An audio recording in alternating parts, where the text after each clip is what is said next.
бектош сиёвашро аз хонаводаи тоҷикони афғонистон ном мебаранд. ӯ бародари журналист ва таҳлилгари масоили сиёсии Ямо Сиёваш аст. Ямо Сиёваш моҳи ноябри соли 2020 аз ҷониби гурӯҳҳои террористӣ ва ифротгаро бар асари таркиши бомб дар шаҳри Кобул ба шаҳодат расид.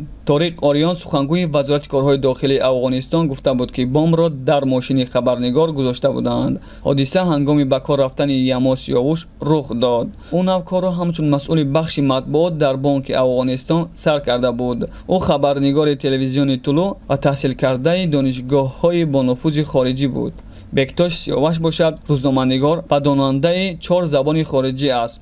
ӯ муддати зиёд дар парлумон ва дигар сохторҳои Афғонистон кор кардааст. пас аз тасарруфи Кобул аз ҷониби террористон ва ифротгароёни Толиб худро ба зодгоҳи падараш Паншер расонд ва ба ҷабҳаи муқоимат, ки онро Аҳмади Масъуд роҳбарӣ мекунад, пайваст.